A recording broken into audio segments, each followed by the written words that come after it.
So today, we're going to tackle a really fascinating idea from ancient scripture that you'll see opens up a super modern debate. We're talking about the Jinn.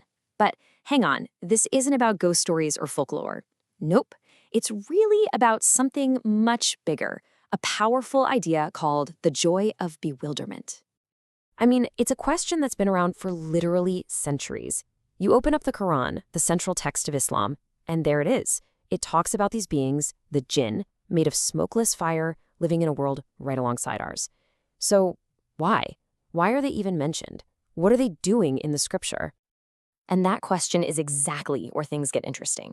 Look, the whole point of this discussion isn't to debate whether Jinn are real or not. That's kind of missing the point. The argument is that their very presence in the text, just the fact that they're there, points to something way deeper.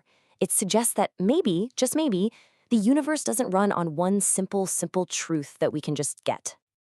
Okay, so you might be thinking, why not just call them a metaphor and move on? Well, as we're about to see, it's just not that simple. You know, for a lot of people today, it's really tempting to just explain away things like the Jinn. They're just stories, allegories. But see, that opens up a huge can of worms. It's a classic slippery slope, right? If the Jinn are allegories, then what about angels? What about the devil? Or even the afterlife?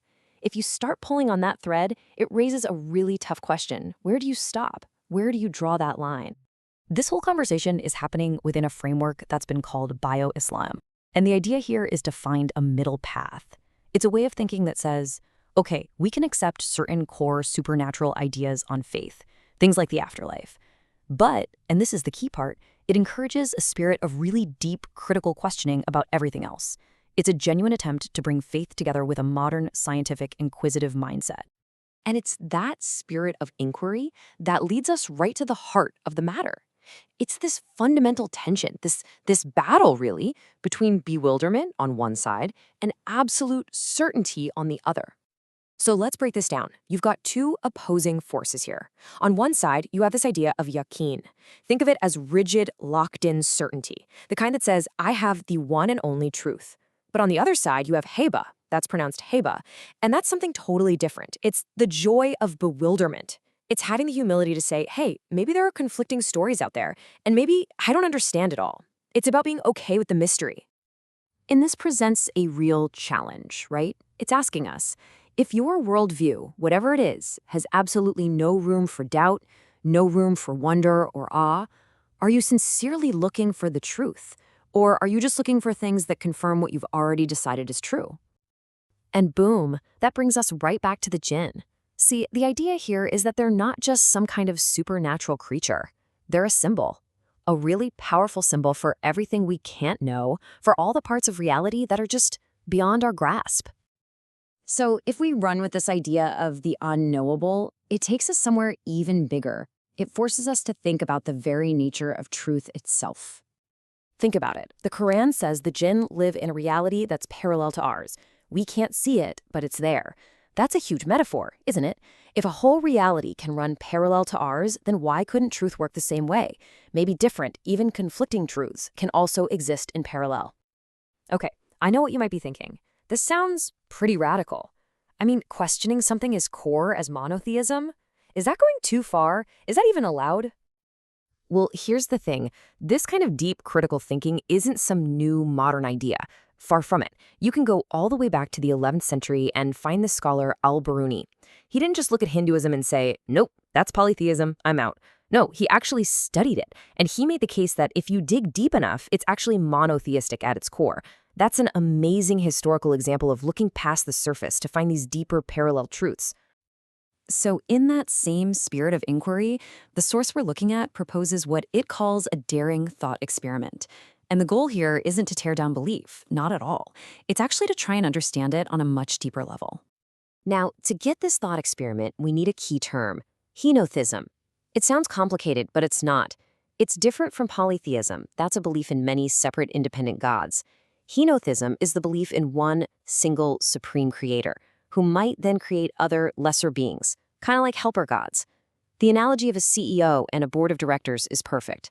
The board exists, but they were all appointed by and report to the one CEO. So the thought experiment is this. Let's look at monotheism through a historical lens. You see it pop up in ancient Egypt with Pharaoh Akhenaten, and again in 7th century Arabia when Islam began. And in both of these very different situations, a super strict focus on one god was a powerful way to push back against corrupt priests who were using a whole bunch of different gods to keep people divided and under control. Now, the point isn't to say that monotheism is just a political tool. Of course not. But it is to say that historically, it's often served this powerful, liberating social role.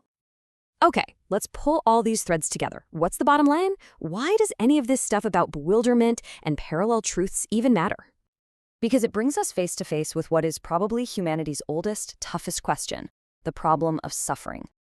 Why is there so much pain in the world? Why do terrible things happen to good people?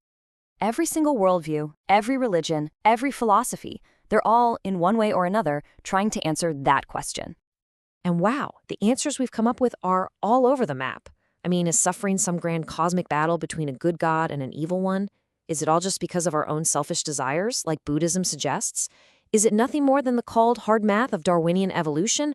Or is it all part of some mysterious divine plan from a single god? You see, these are those conflicting cosmic narratives we were talking about. And here's the really crucial part. None of those explanations is perfect. Every single one of them has contradictions or logical holes or leaves big questions unanswered. And what does that tell us? It suggests that maybe, just maybe, we human beings only see a tiny, tiny piece of the whole puzzle. And if that's true, then being absolutely certain about anything gets really, really hard. So where does that leave us? What's the path forward? Well, the idea proposed here is to believe in a single creator, yes, but a creator who is constantly revealing truth and doing it through all the channels, through science, through scripture, through nature, and yes, even through supernatural mysteries. It's a vision of a God who isn't just a static idea from the past, but one who is always perennially helping us sort through this bewildering mess of conflicting truths. Which leaves us with one final thought to chew on. In a universe that seems to be full of parallel truths and conflicting stories, what's the most honest way to approach it all? Is it with rigid, absolute certainty? Or is it with the joy of bewilderment?